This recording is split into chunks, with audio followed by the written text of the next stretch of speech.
again. Good evening and welcome to NUFC Matters. It is the retro show where we look back at games between Newcastle United and other teams. And this week we are looking at Wimbledon. Of course, Wimbledon no longer with us. It's now MK Dons or AFC Wimbledon. It depends on which one you ended up following. But there's plenty of games to talk about with regards to the original Crazy Gang. And as always, I'm joined by George, Steve Wilkinson, Steve Hasty, Stu Penman and Mitch to look back at their own special memories of games against the Dons. And George, once again, I saw it on Twitter today, people saying they can't wait for the history lesson from George. So away you go. Well, with this lot, not much of a history lesson. I mean, once I started to do Wimbledon, I thought, whose idea was this? There's hardly any games. There's very few players played for both teams, and then you've hit a nail on the head with the introduction, Steve. Which Wimbledon? Is it Wimbledon Town? Is it Wimbledon? Is it Wimbledon AFC? Is it AFC Wimbledon? Or is it MK Dons? They're all branched from the Wimbledon scene, you know, that football scene. But the fact is that the one that we're interested in, the ones that Newcastle actually played. And the other thing is, when I was looking through the playing staff, the managers and all the rest of it, it's quite surprising for a club with very little history. If you go down them, I'll read some of the names: Belfield, Clement, Cotterill, Crosby, who we know, Curl, Harford, Hodges, Laurie Sanchez, Earl, Ian Holloway, Ray Levington, Tony Phelan, and Nigel Reo-Coker. They're all people from that one club who've had quite a significant career in football in all sorts of things. In fact, from the first lot I read out, right down to Levington, they've all been significant at the FA, either youth or training under 23s or working with the manager. In fact, Ray Levington's worked with the last 4 England managers, as far as I can see. So he obviously has something to give to football. And the other side of it is, of course, when you look at the names, there's one or two others that will make you want to tear your hair out if you've got any.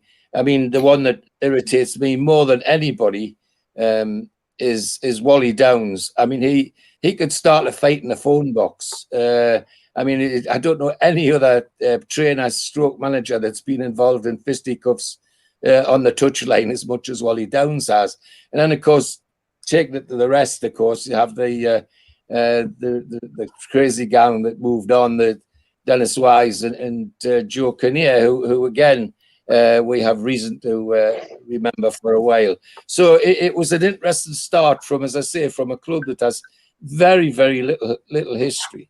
The other thing is, Steve, that I give you some photos of the two grounds, Selhurst Park and Plough Lane. Can you put those up first, please? No, that's the Selhurst Park I eventually went to. And there's another one at Selhurst Park as it is now, I think, with the new... That's Plough Lane, which you can see was not a very inviting place to go. But I never actually seen a match there, but that's what it was like. That was a photograph of it. Now, that's Selhurst Park now with all the additions. And the other one that's there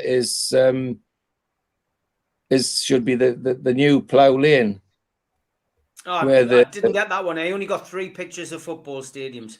All right, okay. Well, the new Plough Lane is a 20,000 all-seater, and it's a lovely little ground and surrounded by apartments and flats, which they must have made a killing on when they built those. I mean, it really is. Now, my understanding is that MK Dons are going back there to what we regard as their ancestral home. And good luck to them. So that was a bit of the background that I looked into before I started thinking about matches. The first match, and I think I sent the program cover for the first match, was at home. Was when we played them at St James's Park. There's the program. and it was 20th of September 1986. Willie McFall was our manager, and Mike Bassett was theirs, and only 21,500 in the ground, because we're in 1986 we were going through quite a transitional period, in fact, quite a bad time. But George, it was Harry Bassett, not Mike Bassett. Harry, sorry. Yeah, I'm getting mixed up with the pictures, aren't I? Yeah.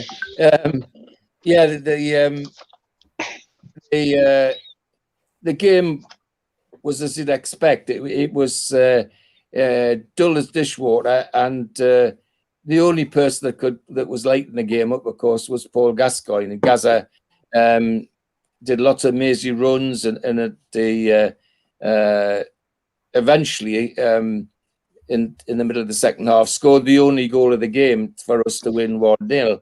But our team, the team tells you where we were in terms of transition. Gary Kelly, John Anderson, John Lee, David McQuarrie, Clark, Rhoda, Neil MacDonald, Gascoigne, Barry Thomas, Billy Whitehurst, and Stewart.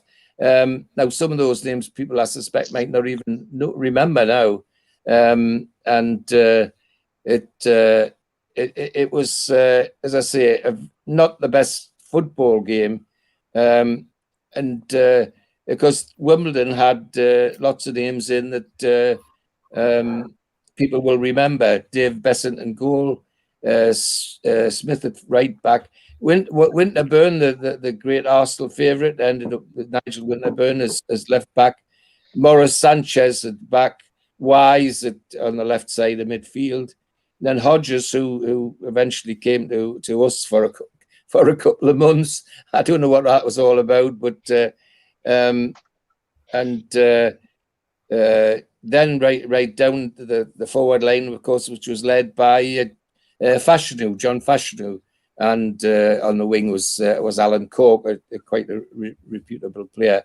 So not a game to write home about, but a one which was only illuminated by the one and only Gaza, and scoring a peach of a goal, a mazy dribble and a nice strike from the edge of the box, and that was Newcastle 1, Wimbledon 0. There wasn't, how can I say, many antics in the game from Wimbledon, but a lot of hard challenges. There was. I sometimes think that the various names that they carried, Crazy Gang and all the rest of it, allowed them to get away with murder sometimes, especially in terms of the tackles and what have you. It was a bit hard, but they managed to. Newcastle managed to overcome that, and Gaza put the finishing touches to it. So that's my first game. A bit more to say in the second game. Thank you. Great stuff. Steve Wilkinson, good evening. Your first story? Well, I'm going back to our first season up in the Premier League in 1993 in October, when we played Wimbledon. Actually, only 3 days after we played Wimbledon in the League Cup and lost. Wimbledon were sort of established then as a Premier League team with some sort of names that were, as George mentioned earlier on, familiar names that have played for them. And just picking one or two out of this, a guy called Warren Barton, who was playing for Wimbledon this day. We all know where he went on to. Vinnie Jones, John Fashanu, Dean Holdsworth, to name a couple. And as I say, they'd just beaten us 2-1 in the League Cup round 3 on the Wednesday night before this game. So it was out for revenge, and that was actually a third successive defeat. So while we'd had a bit of a reasonable start to the season, it was we'd got a run of 3 games with losing them all 2-1 as it happened. So it was a chance to make amends in this game, and we certainly did that in style. And partly down to the return of probably one of Newcastle's arguably one of the best players we've had for all time for some people, and that was Peter Beardsley, who actually scored a hat-trick in this game. His first goals is from his comeback after being involved in the 1980s so well. The game got off to a start when we got the first goal at just 36 minutes. Rob Lee took a corner on the right hand side. The brawl broke out and it went back to Rob Lee, and he went in the box and was tripped by Vinnie Jones. Now if you look at the game on YouTube, there's a video there of it. I think VAR would have had a look at this one. If you look closely, I think he was tripped, but I'm sure they would have spent 2 or 3 minutes having a close look as to whether it was a dive or not. So that was the first goal. We got a penalty, and Peter Beardsley, his run-in was very deceptive. You know, you see these guys nowadays that Peter, he just sort of ran straight, and I'm sure the keeper had no idea where it went, and he rifled into the bottom left-hand corner. So that was put us 1-0 up. That was the half-time score. After the break, about the hour, a typical combination of that had worked so well for us in the sort of end of the previous season, and this one was Lee Clark and Andy Cole, who had a great understanding, as you might remember. The ball worked to Lee Clark outside the penalty area, had a shot. It was deflected up by one of the defenders and ballooned up, allowing the keeper to parry it. And it fell to Andy Cole, nipping in as he always did at high pace, right on the spot, and he volleyed into the net. So that was 2-0, and then just 2 or 3 minutes later, we got the third goal. Another goal that I don't think you could do these days, because is the rule now that you can't have your players in the wall for a free kick. I thought they changed that rule that you couldn't have that. Correct me if I'm wrong on that. But anyway, the goal was scored by the fact that on the end of the Wimbledon wall, the free kick was just outside the circle of the penalty area, pretty straight on. And we put 2 players on the end of the wall. Again, nowadays they would probably have somebody lying down behind them, as is the case, to put a sort of doorstop in there. But they didn't do it then. As Peter Beardsley ran in, our 2 players peeled away, and it went absolutely in the spot where they were, and bulleted into the bottom left-hand corner again. So that was 3-0. And then again, only 8 minutes later, it was a slick move through the midfield. Ended up with the ball going out to Andy Cole having a shot, which deflected off a defender, and it went straight to Peter Beardsley, who, typical control of the ball in the penalty area, controlled it perfectly and chipped the keeper as he came out. So that made it 4-0, which was the final score. That was, as I say, Peter Beardsley's first goals in his comeback, but that season he went on to do really well, got 21 goals altogether. We moved up to 9th at that stage, so that was a pretty reasonable start. And as you know, we ended up finishing 3rd in that first season. So that was my first game, a memorable game for Peter Beardsley to come back. And as you know, later in the season, he scored loads more goals, finished with 21, and we did really well that season. So that's my first game. Good stuff. Steve Hasty, over to you, mate, for your first recollection. Yep. Evening, everybody. I think before we start, I can just explain to people that the way we do this is that the team gets named, and then there's a mad scramble to choose the games. And usually I'm last. So I end up with that. So there's very little to talk about in one of the games that I've got, and I've gone to the first game. So here it goes.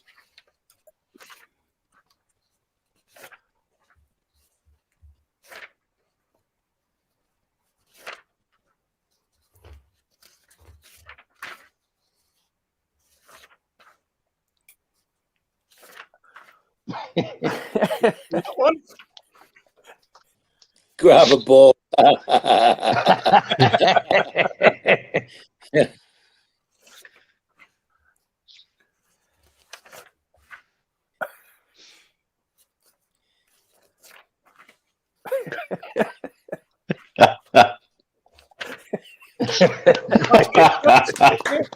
Thank you.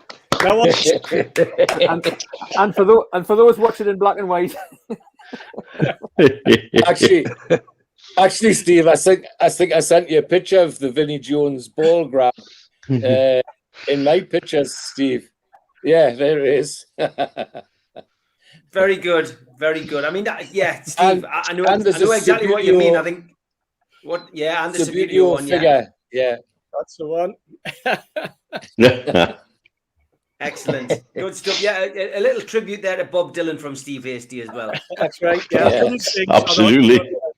the old subterranean homesick blues. I thought I'd do it the different way. Were you actually at that game? Were you actually at the game, Steve, or not? No, I wasn't at the game, and that was that's another reason why I thought, well, I can't talk about it because I wasn't there. Yeah. And all I can do is I can just go on the recollections that everybody else has, which was basically Vinny grabbing a hold of Gaza. And if people want to know something about what went on, I mean, it's pretty obvious. But I think Vinny had said to Gaza before the game that he was told he was going to follow him everywhere. And he did. And at one point, I think Gaza said, Vinny turned around and said, stand there while I take a throw in. So Gaza did. And then he started off again. You know, all of these stuff that you hear in the sort of talkings that you do, Steve, where players come in and reminisce, and it's always great to hear. But I just thought I cannot really talk about the game. I wasn't there, and it was an iconic game. And strangely, none of the lads had picked it because it was a 0-0 and it was a load of crap. Good stuff. Excellent. Very original, Steve. You'll not get beaten on originality, that's for certain. Stu, over to you, mate. I'll try and follow that one, eh? Right, well, the game I'm talking about, I thought it was slightly after that. On Steve's scroll there, he said it was in April, but I thought that game was earlier in the year because it was a right muddy pitch and everything. And I remember in my head, I mean, I could be totally wrong, like, but that we played them in the FA Cup 2 weeks after. And that's the game I'm going to cover in 1988. So it might have been before, might have been after, but it is when probably the most iconic photograph of two footballers in British, well, at least for the last generation anyway, last 30, 40 years, where he had a hold of Gaza's family allowance, as he called it, wasn't it? So I go to Saturday, the 20th of February, 1988.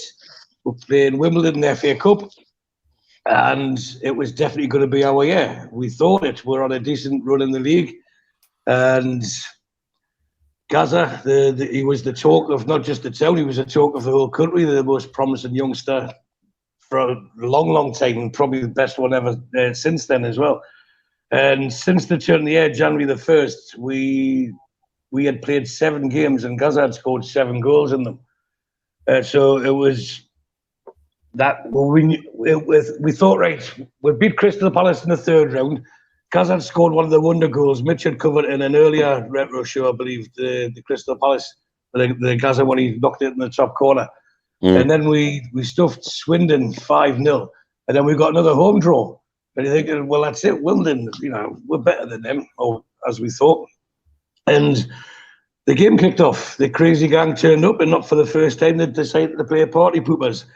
Now, their first goal was and I hate saying this, it was a really good free kick from the poison dwarf, that is Dennis Wise. I hate to say his name, but it was a free kick by Wise, and it was headed in. The penalty box was full. Now, we had people like Peter Jackson, Glenn Wood, went some big defenders, and it was headed in by Terry Gibson, someone else who was vertically challenged. So there's probably the 2 smallest players on the pitch combined to score their first goal. And then we hear the phrase old-fashioned cup tie, but the game turned into that.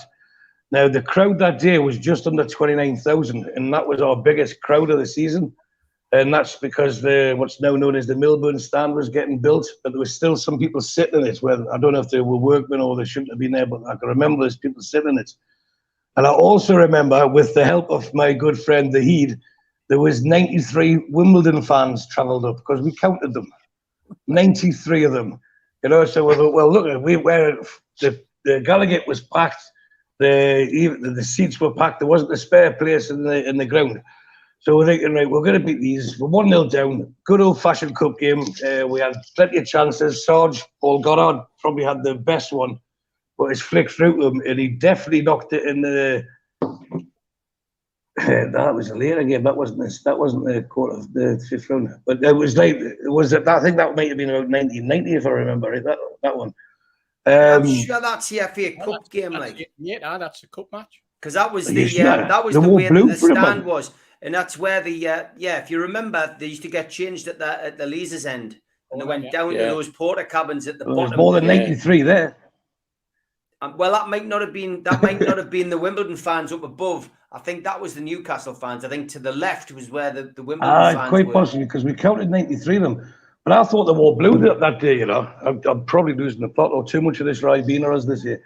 But I'm quite sure that the Might have been, you might be right. You might be right. But that was that's what came up in my searches for that game. So well, I do remember that Goddard had a really good chance and it crashed off the bar, and then it was backwards and forwards. And so it gets to half time, we're thinking, right, we're attacking the Gallagher's, and we started with real intent. But then another well-worked free kick, and again, through gritted teeth, Wise flicked it over, and it was Howard Gale. He was one of the 3 degrees, wasn't he, from West Brom back in the day?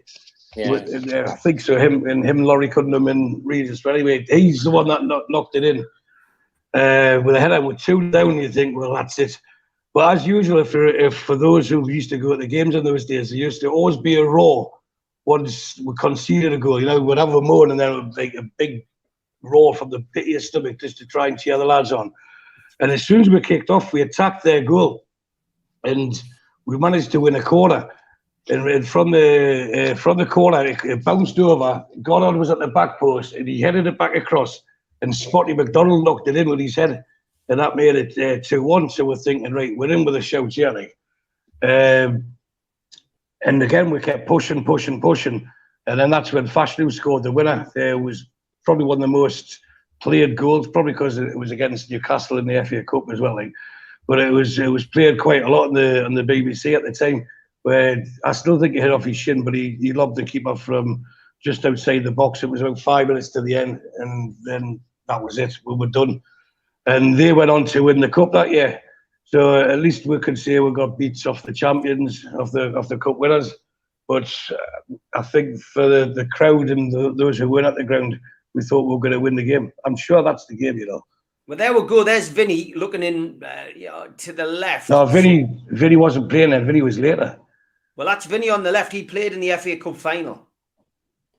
He definitely played in the FA Cup final. Vinny did play in that game because he had a shot from the edge of the box as well. And there's Dennis Wise next to him. That's a screen grab from the TV. Now, you can see that the same construction is at the Leazes end there. So maybe... I'm so glad they're wearing blue. Maybe the league game... maybe the league game was that one. And maybe the FA Cup game was that one.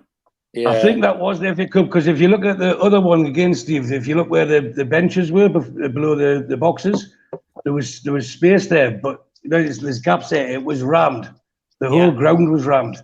I think the one thing we can guarantee is that was definitely the same season, but it looks as if that must be the league game. That could have been the league game, and the one that you were talking about, your memory did serve you correctly, and that one is the FA Cup game, because there's Vinny and there's Dennis Wise, and that was definitely.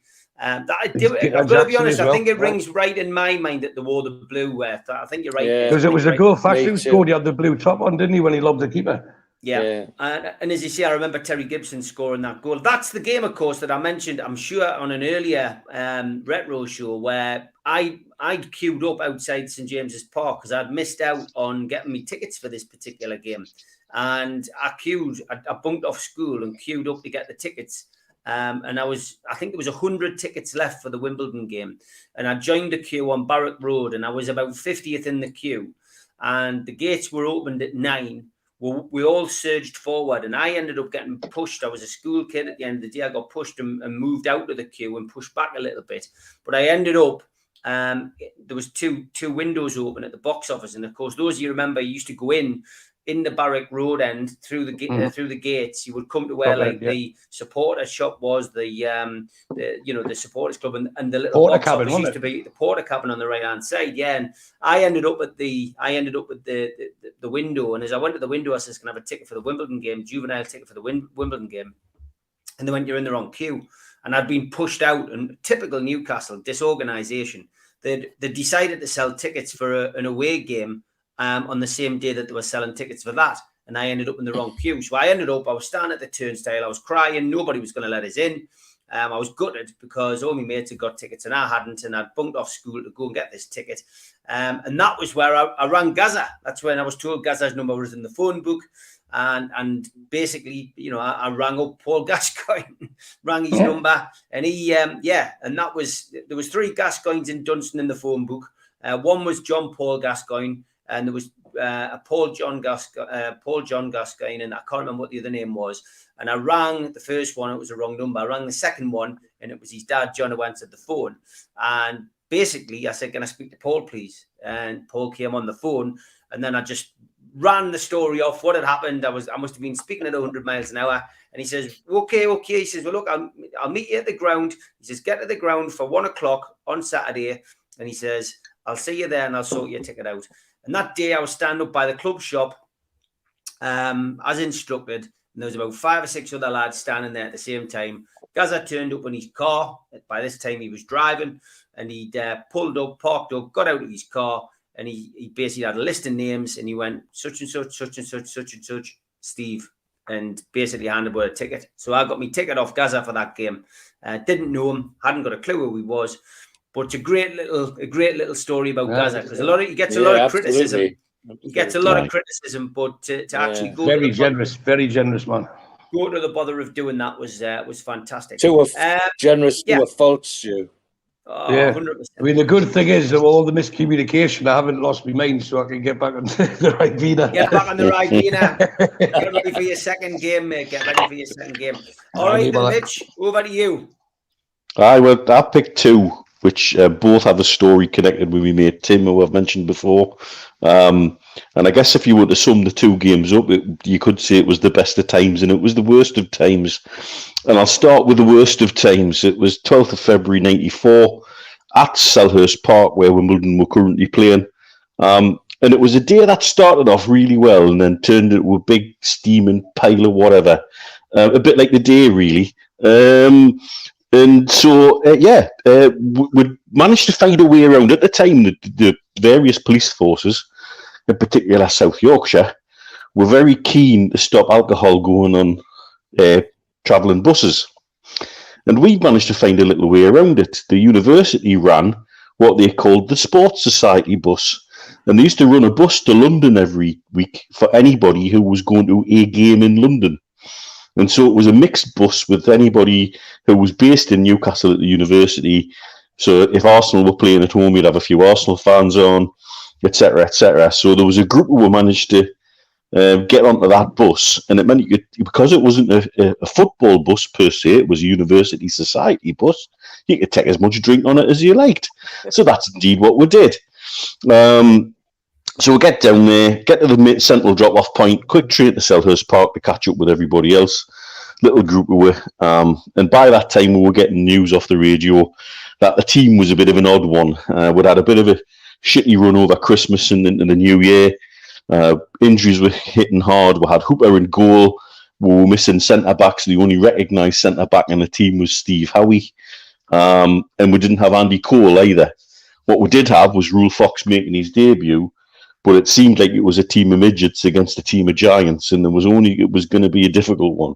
Everybody was worried about how did we cope with the physicality of Wimbledon. And the answer is not very well. At the end of the day, within 9 minutes, we were 1-0 down from a corner. Robbie Earle stuck the ball in the back of the net with a header. 20 minutes in, Sellers was on the left-hand side, absolutely flattened by, I can't remember who it was who was playing on the right that day, but whatever, the ball runs free and Warren Barton put in a beautiful cross. Blissett makes it 2-0 with Hooper flapping like Captain Beaky, and it really just didn't get any better. It was a little bit like the Alamo for the end of the first half, but we saw it out. Second half, we started a bit brighter and made a few little changes to the formation. Then Beresford moved further forward on the left, burst into the box. Vinnie Jones brought him down and Peter Beardsley cracked it away to make it 2-1. And we're thinking, great, we're back in it. Only to find 5 minutes later, the back four go to sleep and John Fashion, who's sitting in the centre of the penalty area on his own. Warren Barton, perfect cross, 3-1, easy. Or is it John Fashanu these days? I can't remember which way you're supposed to say it. Later on, 65 minutes, Holdsworth made it 4-1, and Wimbledon were really just at a canter. And we basically lost pretty much most interest into the game. We got a consolation with another penalty on the last minute, but it didn't really help. It was a horrible, turning into a horrible wet February day. We nearly missed the train back to the pickup point. We get back to the pickup point to find somebody put a window out in the bus, which wasn't helpful. And then instead of dealing with it, the police made the driver move on with the window just taped up with black bin bags.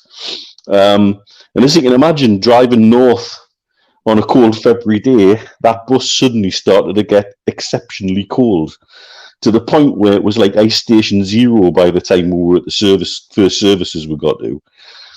Guy pulls into the service station, everybody's getting off, we're buying soup, we're buying all sorts. There wasn't a travel blanket to be had in the gift shop. Everybody was buying anything that could keep you warm. Gloves, hats, bloody travel blankets, the lot. We get back on the bus and it's getting colder and colder. There's more tartan in the bus than there is in the East Stand. And then to cap we're evening off, we then only had to keep a company once the late match finished, was the Eurovision Song Contest. And me and Tim would actually had a tenner on Germany to win the Eurovision Song Contest, and they were done at the last minute by a Scandinavian conspiracy. So by the time we got home, we were pretty pissed off. We'd been cold, lost a horrible game of football, lost money on the bloody Eurovision Song Contest, and generally not the best away day ever, really.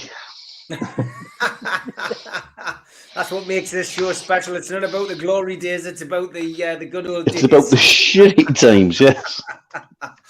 Excellent stuff. Okay, big thank you to our sponsor, Spider VPN.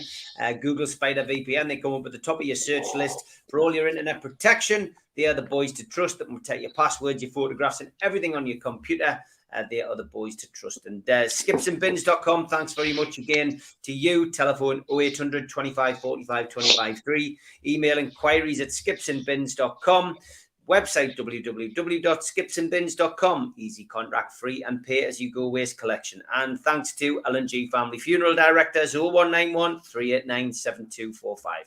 Thanks as always as well to John at qtechshop.co.uk, the makers of pool tables and snooker tables in Wallsend, Newcastle, and the man who does our website, NUFCmatters.com, and Jab Signature as well for producing our flyers. Their website is www.jabsignature.co.uk. If you're a first-time visitor to the channel, please subscribe. Hit the Newcastle Legends logo in the bottom right-hand corner, and that's it. You can subscribe for free, and we do 7 shows a week. Hit the thumb up to like the video, click share to share to your other social media, and drop into the comment section to place a comment on the screen or to ask a question. We're also available as a podcast on iTunes or on Spotify and on Podbean and other podcast providers. We've got a few events coming up as well. The Christmas do is shortly upon us. The delayed Christmas do from last year, November the 19th, Tyneside Irish Centre, and tickets for that are £12. All proceeds go into the food bank. Supermac and Gibbo will be doing a talk-in. I believe we've got Junior Turner there coming along to sing his song, and possibly as well the Geordie singer who performed at the Gavin Peacock event last week. And Peter Beardsley is going to be at the Tyneside Irish Centre as well, November the 26th, which is a Friday. And NewcastleLegends.com, click shop to buy tickets for that or the food bank event. And quick shout out for the 9th of December, the Bobic Bar in Jesmond are doing a talk-in with me and Supermac in aid of the food bank, and tickets for that are available from bobics.com. If you want to make a donation to the food bank, then drop on to NUFCfansfoodbank.co.uk. The Matchday Bucket is a virtual bucket which you can make donations to, and that is active 365 days of the year. And you can also use the same website to buy raffle tickets for the food bank's trainers provided by I Am the Renovation. They are signed Peter Beardsley trainers in your size, custom made, and they're a fine piece of footwear. So get yourself into the raffle. It's well worth entering. You've got to be in it to win it, and Peter Beardsley will, of course, sign those. And just for those who want a copy of Every Boy's Dream, it is in the back page now. So if you're not used to all of this internet carry on, get yourself to the Metro Centre or to Newcastle, St Andrew Street, and buy yourself a copy. And I'm sure some people will probably use that for toilet paper and stick it in the toilet, but there are a few people who might want to read it. So get yourself into the back page And there's plenty of other stuff to buy in there. Special shout out to Al Walid. I'm not sure whether he'll be still watching, but took him out for a pizza today. That's what he said he wanted this week. So took him out for a pizza. And I know that me and Steve Hasty and Keith Patterson are going to be having a Saudi coffee and a bite to eat tomorrow, I think. So it should be interesting, Steve, what we get conjured up tomorrow. Exactly, it should be. Yeah, you just mentioned the back page. I don't know whether there's any stuff left in it. The amount of times he's been in the back page this week. It's been great having him here. I genuinely didn't expect him to be here for so long. And I think it'll be Bahrain next stop for him next, Stu. So yeah. I think you'll be entertained. Have you had that Saudi coffee before? We're having it tomorrow, mate. I might. Is it a bit like a laxative? No, I did a show with him when I was in Riyadh, and you can stand the spoon in it. It's that thick. It's mud. You know, It's like Greek coffee. Seriously, I had a feeling it was like not going to be Greek Nescafe. coffee. I had a feeling it wasn't going to be Nescafe. However, I left him in the good hands of Jimmy Taylor when I left Portofino's, and the last call I had was he was a Heaton Buffs. So now he's in the Newcastle Arms, just next to his hotel. Of course, drinking water. I think Albert Sayers had been with him as well. So he's had a full introduction to Newcastle now once he's met Jimmy and Albert. George, on to you next, then, mate, for your second story. Yeah, and the second one's an away game, and I think I've mentioned it here before. Sometimes all the various things I do, if there's a game nearby, I try and manage it. Well, it just so happens that this weekend, on the Sunday the 3rd of December 1995, I happened to be at a conference at Scout headquarters in London, in Kensington, and I knew there was a match on, so I was determined to go and try and see it.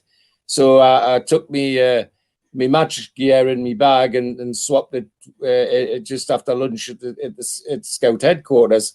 The funny thing is, that morning over coffee, I'd said to somebody I was doing that, and they said, "Where you going?" I says, "Well, I'm going to Plough Lane to see the game." And he looked at us funny and he said, "What the hell are you going to Plough Lane for?" So he says, "Do you not know they're playing their games at Selhurst Park now?" It never crossed my mind that that's where they were. I don't know why, but I was heading for Plough Lane. So anyway, having sorted out where I was going, I then worked out how easy it was to get there, and it wasn't too bad at all. The other thing about the game is, of course, is that it was Joe Kinnear versus Kevin Keegan in the game. Now, you know, I have lots of things to say about Joe Kinnear. There was one thing I will say, and I think I might have said it on here before, is if it hadn't been for Joe Kinnear, I would not be doing this. Because until Joe Kinnear became our manager, I wouldn't have anything to do with social media. Neither Facebook, Twitter, the lot. I wouldn't do it at all. But I was so frustrated with that stupid foul-mouthed rant he made. I just wanted to say something to somebody about it. And the easiest way to do it was to sign up to all the social media platforms and just blurt it all out in one go. And that's what I did. So that's how I'm on social media now, thanks to Joe Kinnear. Anyway, I went to this match, went to Selhurst Park. Now, even then, Selhurst Park wasn't a very, very flash ground. But I will say something about it. You know this theory you lads have about the Stoke City crowd and the noise, and that there's some sort of feedback system. Well, I think there's one of those at Selhurst Park as well, because that crowd get a lot more noise than you'd expect to be generated. And I'm sure that they at that time, don't know what it's like now, they also had one of these feedback systems where it amplified the sound of the crowd to make it even better louder than it was. 18,602 at the ground, and it was a typical Kevin Keegan game. One of those where he used to say, "Well, if they score 2, we score 3, and if they score 3, we'll score 4." Well, it was always going to be that kind of game, and the game had no sooner got off than Les Ferdinand at 3 minutes, bang, first goal in. Now, unusually, and Steve Hasty, now I need to be tearing the hair out when I start to say about this. The Ferdinand's first goal came from a throw-in, a well-worked throw-in, something we've forgotten about at Newcastle United. On Saturday, it was frustrating to see how many times we got a throw-in in an attacking position that ended up back in bloody Darlow's hands. I mean, come on, is that all we can do? We just couldn't do anything with it. It was either up the lane or back to Darlow. That was the choice. Well, this goal came from a well-worked Kevin Keegan throw-in, and Les Ferdinand put it in the back of the net. The other thing about Saturday, by the way, is, and I'll stop talking about throw-ins, otherwise I'll bore everybody to death. But at least 50%, if not more, of the Chelsea throw-ins on our side of the ground where Steve and I were taken with one hand. Now, that used to be a foul throw when I played, and it still is, as far as I know. Nearly every other throw was taken by the player using one hand. I mean, and stealing about 10 yards, which is normal nowadays, but never mind. That's the throw-in run done. The bruises to prove it.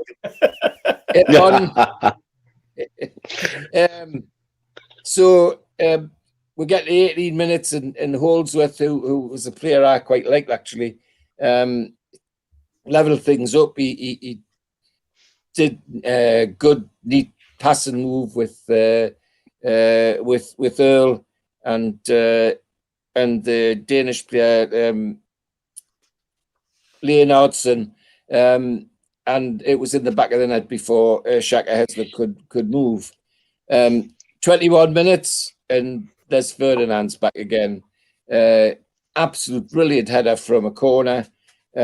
Rocket in the top of the net, top corner, and there we were at 2-1. Fast-flowing game all the time, and what I find interesting about this is that when we're in the lead, there was never any hint that we were going to park the bus or try and protect the lead. It was always we were going to try and get even more goals, which to me is what football's about. Perhaps I'm naive.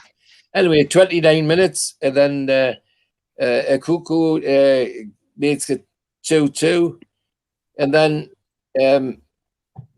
35 minutes.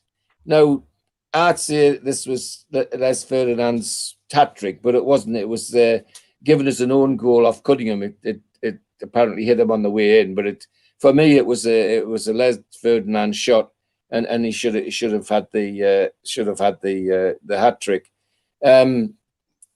So went to half time, and that's how it stayed at 3-2. It came out, and it was end to end throughout the second half, and we got to 65 minutes, and then a bad mistake by Peacock let in Holdsworth again, and that was 3-3. But still, there was no sign of Newcastle saying, "Well, we're going to hold this 3-3. We want a point." They went on and on to try and make it get a winning goal out of it. The other thing is that the team was Shaka Hislop, Barton, Beresford, Peacock, Howie Lee, Clarkey, Beardsley, Ferdinand, Ginola, and Gillespie. Now, this is one of the quietest games that I've seen Ginola have for Newcastle, whether that was because of the way he was being marked or whatever, but it was one of his quieter games. But as I say, the big thing for me was we're 3-3 and went on to do all they could to make it 4-3, but it just didn't happen. Steve, I think I missed the program off when I started. I think the face of the program for this match I sent you as well. That's it, yeah. And it was a nice program, I've got to say, which goodness knows where it is now. But it made a good day for me, having gone to London for a business meeting and then gone to the match. The other bit of the story I'll tell you is that I changed out of my scout uniform before I went to the match and got into my match togs, which in those days even included a black and white striped shirt. And when I went through the turnstile, turnstile, somebody from behind me grabbed me rucksack and pulled us back, and I turned around and there was 6'20" copper wanting to have a look inside me rucksack. And he had a look inside me rucksack, and he made us leave the rucksack at the police box inside the ground. Why? He saw me scout belt and he thought that would be dangerous inside the ground. Well, you know, did he think I was going to take it out of the bag and slash somebody with a scout badge or what? I don't know. But he made us leave my rucksack at the police station, in the police box inside the ground, and go and collect it. Aye, yeah, it was. And he nearly pulled my neck off when he got hold of me bag behind us. But I thought, well, there's the thing. County Commissioner for Scouts, Chairman of the Magistrates Bench in North Tyneside, and he gets arrested for carrying weapons into a football match. Yeah, that would look nice, wouldn't it? Anyway, windmilling through the crowd, flailing your scout belt. That's right. But that's why he took it. He didn't like the look of it. He didn't like the look of the scout belt. So that's my second game, a game which I enjoyed very much, and one which was a rare away game as well, because you can't get there too many. Okay, thank you. That's my second game. Yes, George. Steve, over to you for your second game, mate. Yeah, well, a shout out to Garfield Thompson on Twitter. There was a little bit of banter before the show started with Stu was involved, Mitch and myself, with sort of guessing games that we're going to do. And Garfield got this was the game that I was going to cover second. It goes back to November 1998. And the reference I made in the Twitter post was that the two players scoring their first goals for Newcastle, and most significant was a signing that the then manager Ruud Gullit, who joined at the beginning of the season, had just made, which was quite a surprise. And in those days, of course, you didn't need there wasn't the transfer window; you could still buy players at any time. And we signed Duncan Ferguson from Everton, and it was a bit of a surprise. He had been injury prone, as many people remember. But it probably gave us the kind of threat that we'd lost when we lost Les Ferdinand, with Shearer still in the club and thinking of having a two-pronged attack with a big centre forward alongside Allen. So I think we were quite happy with it, although we're concerned about his injury record. But anyway, the game started, and we had a reasonable team. We hadn't Hullet had changed one or two things, and we started the team: Shea Given in goal, Warren Barton, Aaron Hughes at fullback, Lawrence Charvet, Steve Howie, Gary Speed, Nobby Solano, Keith Gillespie, Andreas Anderson playing instead of Shearer, who wasn't fit at the time, Duncan Ferguson, and Stephen Glass on the left side.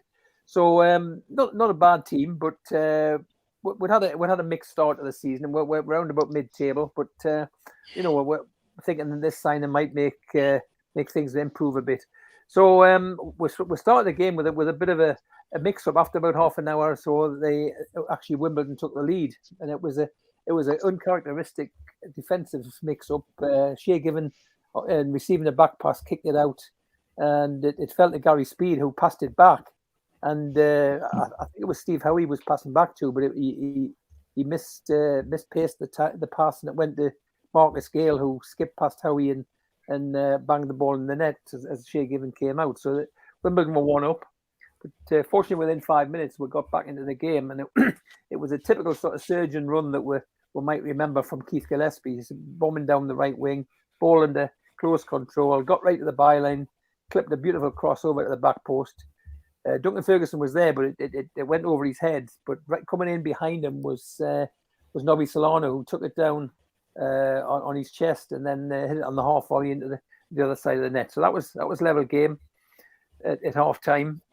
And but the second half, about quarter of an hour into the second half, we took the lead. It was a good passing movement through the midfield, and Nobby Solano started to show his quality. Put in a quite amazing cross. I think it was from the outside of his right foot. I remember it going in, and it only came in at about just over waist height into the middle of the goal. And Duncan Ferguson came in and volleyed it sort of downward. It wasn't a straight volley, but the bounce beat the keeper, and that was Duncan Ferguson's first goal. In fact, Nobby Solano, that had been his first goal for Newcastle since he signed at the beginning of the season. So it was 2 debut goals in that match. And that was it as we got to the end, towards the end of the game. And in the very last minute, it was a corner on the right, again taken by Gillespie. This time landed right on the head of Duncan Ferguson, and just the sort of goal you want of a big guy at centre half. Totally out jumped the centre half and headed it down into the bottom corner. It's just almost a perfect headed goal, and that put us up 3-1 on the game. Duncan Ferguson scoring 2, and we think, oh great, we've got a good sign in here. And he never scored again that season because typically the injury struck about 3 or 4 games later down at Liverpool, and even though he came back sort of toward the end of March, he still wasn't 100%, and he was on and off the pitch, and he didn't really get going until the following season, when by this time Mr. Hullett was out the door and Bobby Robson had come in and started to sort and got him scoring a few goals. So that was my second game. Newcastle 3, Wimbledon 1 in November 1998. Great stuff, Steve. Okay, Steve Hasty, what have you got next for after that first one? Well, believe it or not, I've got a game that I'm sure none of them have picked, and I'm pretty certain nobody else has picked it. I'm going back to 21st of August 1996. 36,385 of us packed into St James's Park to see Newcastle United play Wimbledon. If I remember rightly, 3 minutes in, a wonderful 40-yard chip by David Batty. Now, it wasn't his first goal for Newcastle. I think it was his second goal for Newcastle. But he chipped Neil Sullivan from 40 yards, as I say, after only 3 minutes. And I think the first thing that I remember thinking was, dear me, not again, because I think it was the previous weekend that Sullivan had been chipped from the halfway line by David Beckham. Yeah. So straight away it was like, this is weird. A keeper. It's not very often you see a keeper getting chipped, but getting chipped twice in a matter of a week was quite surprising. But from that moment on, we just peppered Wimbledon. I mean, you look at the lineup we had on that particular night. We had Pav in goal. We had Stevie Watson and Robbie Elliott at fullback. We had Philip Albert and Steve Howie as centre pairing. We had a midfield of Batty, Ginola, Lee and Aspria. And we had a striking force of Ferdinand and Shearer. Now, I don't know about you guys, but that is pretty close to probably my favourite team at Newcastle that I watched. I mean, the quality that was there was unbelievable. I think the only person missing from it, or the only people missing from it from that period, would be Peter Beardsley and Lee Clark, and Lee was on the bench anyway. But as I say, we peppered that team, and Ginola was just sublime. The crosses he was putting into Alan Shearer were just amazing. But Shearer just could not get on the end of it, or the keeper would make a save, or it would just go over the bar, or he would get pulled back and be demanded a penalty that wasn't coming because the referee was having none of it. Second half, it was virtually the same. Ferdinand had a great effort when he was put through. That Sullivan redeemed himself with a good save. He then made a good save from Rob Lee, and it was just constant. But everybody in that 36,385 crowd were baying for a goal from one man, and that was Shearer, because this was Shearer's debut, his home debut at St James's Park. And try as he might, the ball just wasn't going in the net. And we were just thinking, it's not going to happen. It's not going to happen. And I think he put the ball in the back of the net and it got disallowed, which he wasn't very happy about. He was disallowed for offside. But then on the 88th minute, he gets brought down on the edge of the box. And that was it. We just knew at that point. And Chris Parry, who brought him down, you just thought to yourself, this is going to be it. This is going to be it. The lined up. And Shearer just hit this ball from 25 yards. It went straight around the wall and straight into the top corner at Elaise's end, and the roof just came off. And anybody who wasn't there but wants to imagine what it was like, if you go on YouTube and you watch it, but at the same time put the volume up, the cheer comes before the ball hits the back of the net. You can hear the roar before the ball hits the back of the net, because everybody knew where that ball was going to go, and we're just so certain, and it was just so sweetly struck. And Shearer peeled off, and he's got his first game of goal for Newcastle out of the 206 that he ended up. Absolutely tremendous, absolutely fantastic. To be there when a player makes a player who you knew was going to be an iconic player for Newcastle scores his first goal, and then to be there and seeing so many of the other goals that he put in was just absolutely unbelievable. And as I say, those 36,000, the noise that were made, Steve, rest of the lads, you'll all remember it because I'm sure you were all there. It was just sublime. It was just one of those spine-tingling moments that you get where, you know, everybody's just euphoric as the man who scored the goal. And boy, was he euphoric at getting that, because I think for the previous 87 minutes, he thought it wasn't going to happen. And I think most of us were thinking we're going to have to wait till the next game. But thoroughly enjoyed the game, thoroughly enjoyed the performance. As I said, some fantastic players on that pitch. And when you look back at the quality that we had then, let's hope that when we're moving forward, that we can have players of such sublime quality playing for us in the future. But that was my second game. I redeemed it a little bit. The lads let us off, either that or they forgot about Shearer's debut goal. But I think they were going for the glory. They were going to the games with plenty goals, and maybe just missed that one off. Unless, of course, they felt sorry for us. And they'll all say they did, but I'll reserve judgment on it. Great stuff, Steve. Great stuff. Great memories as well from that particular day. As you say, the roof came off for that goal in particular. Stu, over to you, pal. Well, I was going to do that one. And then the other one I was going to do was the League Cup away when we played at Sellers Park on the Wednesday night after we just played Southampton on the Sunday. Yep. When Andy Cole went AWOL and then Clarkey got brought off. Remember, and he kicked the water thing and Keegan took a big huff and dropped them both the following game. But because the first game I did we got beat, I didn't want to do another one that we got beat, so I picked the one that we drew, which was in August 1999. We drew 3s each, and I was sitting in the Wimbledon end. I'm sure I've mentioned in the past show I had a friend who was a Wimbledon fan. When I did a bit of work in London, he was up our way. He won $1.2 million in Vegas. So he was the Wimbledon fan. He got me and he had tickets for that game in the Wimbledon end. And there was more than 93, but not that many more. So we were sitting there and we were in this was the last throes of the Ruud Gullit reign. We'd lost the first 3 games of the season. This was game 4. Shearer was suspended. Rob Lee was banished to the kids. It wasn't even the reserves, was it? He was just totally kicked out. So to replace Alan Shearer and Rob Lee, he picked Paul Robinson and Jamie McLean. And that was who was going to replace 2 of our probably all-time favourite players. But anyway, we started the game with a point to prove because we hadn't won a game all season. And the first goal was a great cross from Nobby. And then if you ever want to see, if you're too young or if you can't remember Gary Speed and the headers he used to score, this was a trademark Gary Speed header. Arriving late, leaping like a salmon and crashing the ball like with unerring accuracy straight into the net. And we're 1-0 up and think, right, here we go. And then the second goal was by Didier Domi.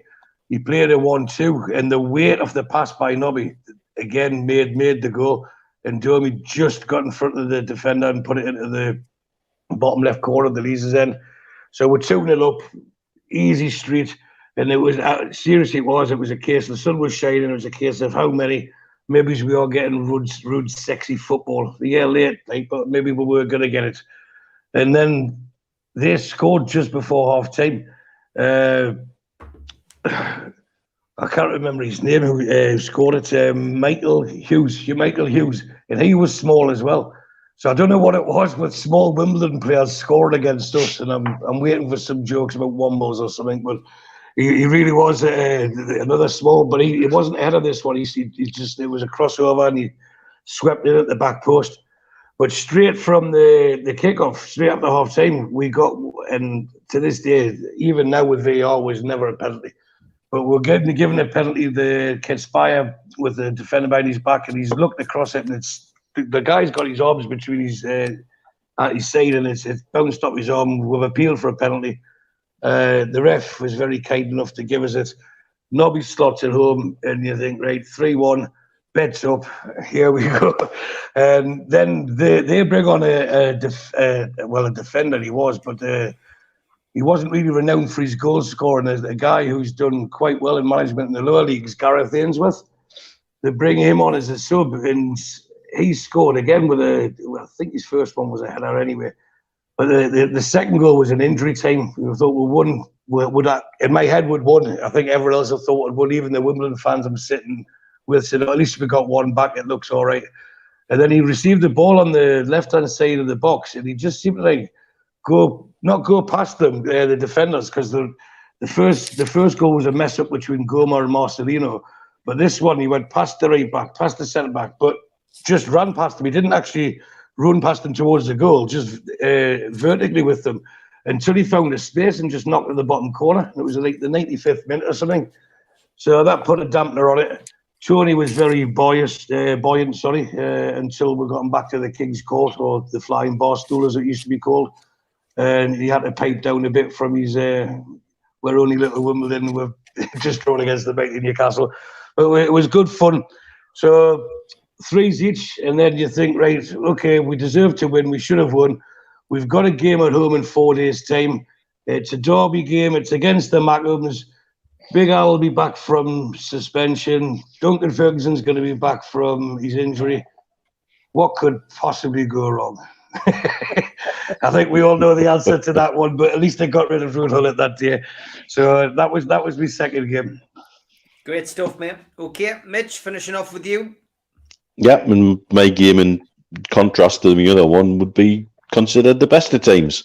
21st of October 1995, we played Wimbledon at home, and it was a wonderful result where we beat them 6 for those who like a video printer, 1. We were buoyant. We had Barton in the side, and he was clicking in really well. Pre-match, I think, because we were meeting people to get away tickets, Tim and myself ended up in the 3 Bulls heads. Now, anybody who knows Tim, and my dad had confirmed this, we used to call Tim Golden Balls, because if there was a bet to be won, he would win it. He would walk past the fruit. Your dad's scouting days. Yeah. he'd walk past the fruit machine and it would pay out, you know. Or he'd turn up when you just put £1 in and go, hold the bells, cancel, hold that, cancel, hit start, and the jackpot would drop. You know, it was just ridiculous. And so as we come out the pub, headed up towards the ground, we went past the little Ladbrokes at the bottom of St Thomas's Street next to the charity shop. He says, let's dive in, we'll check the odds and get our bets on here rather than doing it in the ground. Right, okay, no bother. As we walk through the door, he does a typical Tim thing, looks at the screen, and there's a dog race about to start. And he just says, gives a £5. And if he ever said that, he just did it. Because he races up the counter, hoys a bet on, the dog comes in, and we're both flush. So, great start of the day. And while we're in, we're having a look at the bets.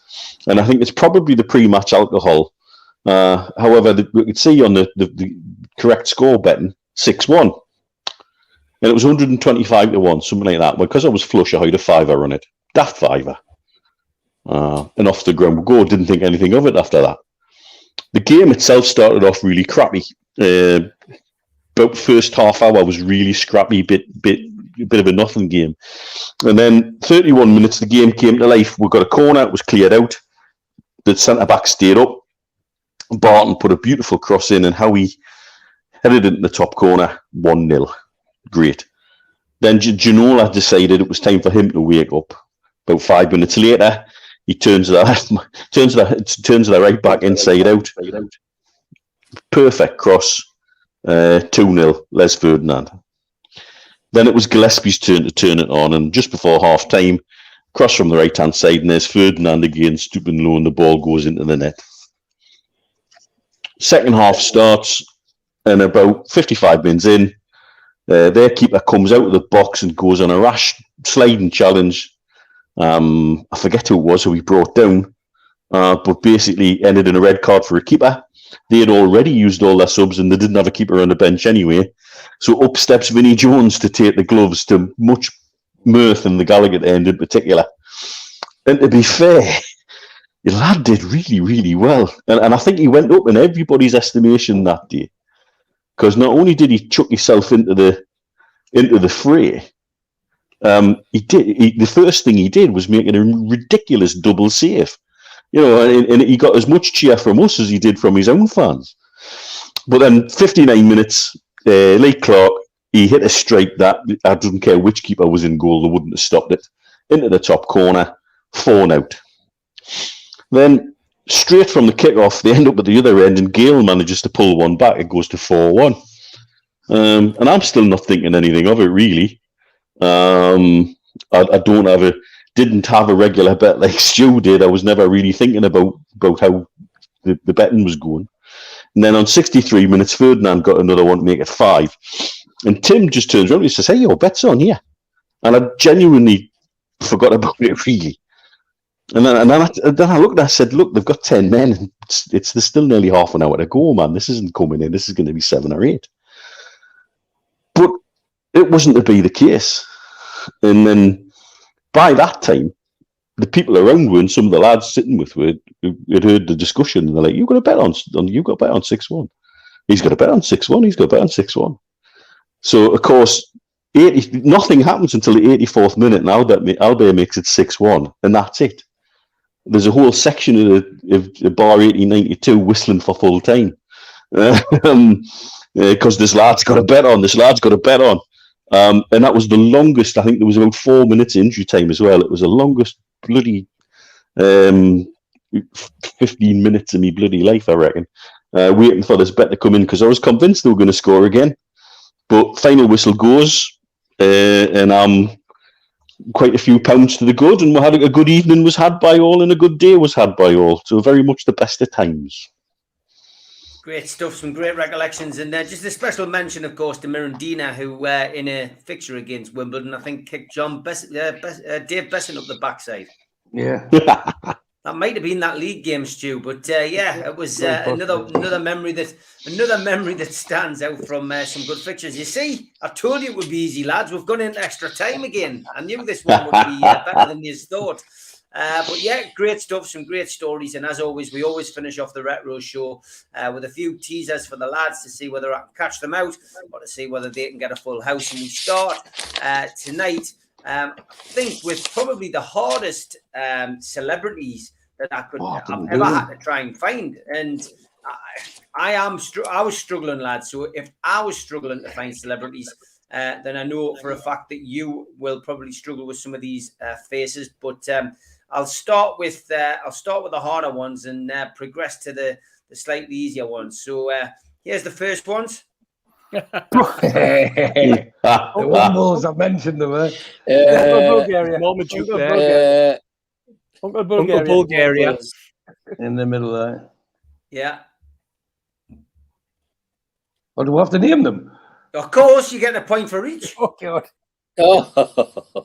Yeah, Okay, we'll start with the lady. What was she called? Oh my God. It was Madame something, wasn't it? Correct. Half a point. Yeah. Madame Cholet. Surely. Never have got that. Oh, Madame Cholet. Okay. I'll give you another point. Somebody said, give us the names that you said. Marmaduke. Marmaduke's in there. Uncle Bulgaria. Orinoco. Remember Orinoco? Orinoco, yeah. I think that's that's as much as I can remember. Yeah. There's another one which was quite good, which is on the picture. Began with a T. John Terry. He'd have a Chelsea shirt on. He'd be standing at the side. Exactly. Oh, what was his name? Oh, I think Stu could get us, yeah. There was two with a T, actually. One was quite a long name. The other one was a short name. It sounded like like Toblerone or something like that. Very close. Tobermory. Well done, Tobermory. Yep. There was also Stepney, Tomsk, and Bungo and Wellington, of course. Wow. All right. Okay, so that's your. I'm just seeing that comment from John Allen there. It's like a hasty look-alike convention, he says. Cheeky bugger. There's a womble behind them as well, isn't it? Yeah, that's the womble's all over the place, but I'm looking for the woman in front. Olympian. I forgot to look for them this week. It's not Jenny Meadows, is it? No. Oh, Is it one of the Olympic boxers? It's definitely an Olympian, if I remember rightly. A hockey player. It's Sophie Hoskin. No. Mean anything to you guys? No. Yeah. Very difficult, as I said. Slightly easier, Oh. especially for Mitch. That's Mumford from Mumford and Yeah, Sons. Marcus Right. Mumford. Marcus Mumford, of course, has an active part. Good thing is these are actually Wimbledon fans. Yeah, mate, who's that? Looks like Jurgen Klopp, doesn't it? Very like him, yeah. No. Yeah. John Green. All right. Don't ask. Yeah. Don't ask. Who? Exactly. John Green. Still went I now. used to have a boxer called John Green, but it's not him. Okay, that was very difficult. It was difficult for me, difficult for the lads, but we got there in the end. Players and managers are a lot easier, and you've already mentioned most of these anyway. In fact, if not all of them, the difficulty might be in finding who is who on the photographs, but I think most of them are fairly self-explanatory. So we'll start with this guy. That's Warren Barton. Barton. The unmistakable centre Barton. Very young. Very young indeed. Joe Joe Kinney. Kinney. Sure. Ooh. Big Joe. Carl Court. Carl Court. Yeah. Carl Court, of course. Hey, his hairstyle is a bit ahead of the time, isn't it? That's Pete. Is that Peter With? Correct. Peter With. Yes. Good She show. was a manager of Wimbledon. Right. He was. Ah. That's Andy Thorne. Andy Thorne. Andy Thorne. Thorne. Andy Thorne, of course. That's Mick Harford. Mick Harford. Nick Harford, been on the show many a time. Hard as goat's knees, Joe Allen used to describe him as. Yeah. Dennis Wise. Feel free to boo, George. Yeah, boo. George My- could start an Best- argument in a best telephone memory. box. Best memory of him is when he played at Chelsea when he tried to have a go at Shola, and he looked up and when he realised he was still 6 foot of Shola, he backed off quick. He backed off quick. I thought, typical bully. Until he saw what was facing him. Yes. That's Dave Besant. Wasn't very popular Dave with Besant. black cab drivers in London, was he? No, he wasn't. No. Dave Besant, of course, Dave still the Besant. only goalkeeper over 6'5" who was lobbed every game at Newcastle.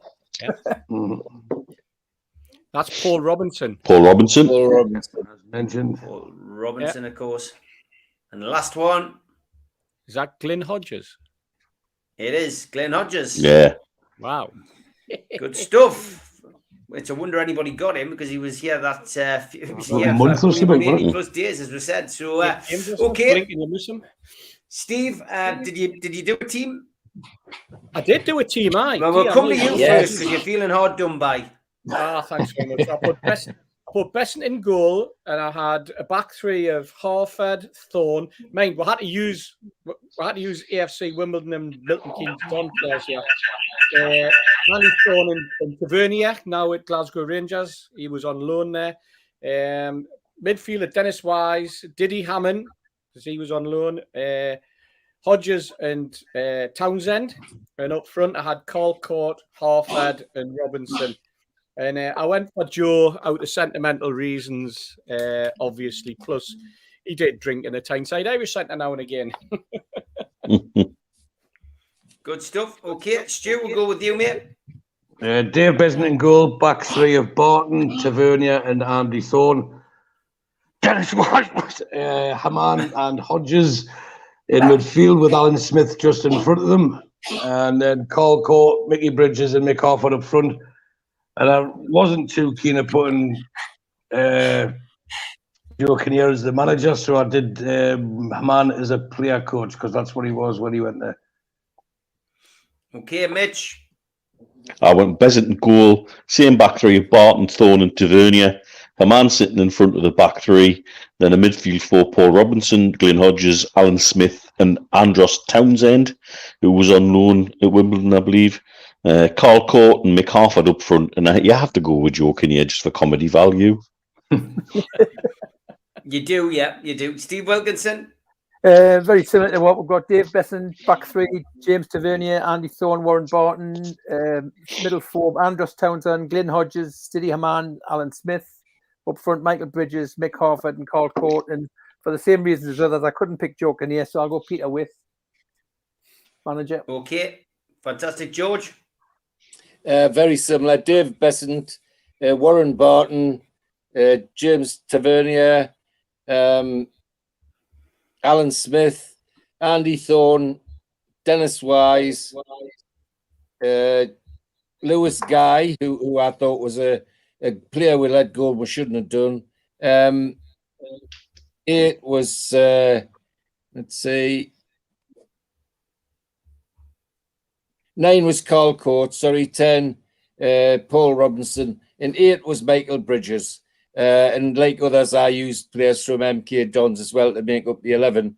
And although, he is a bit of a clown, I too, for sentimental reasons, just picked Joe Kinnear as the manager as well. Yeah, good stuff. Okay, fantastic show, lads. Great night. Next week, we're doing Watford. So get your heads around that. Watford next week, and try to be fair on Steve Hasty and let him have a game that he wants to do, please, lads. All right, I'll see you next week. I'll see you in January then. Cheers, lads. Bye, everybody. Bye. Cheerio. Good. Bye.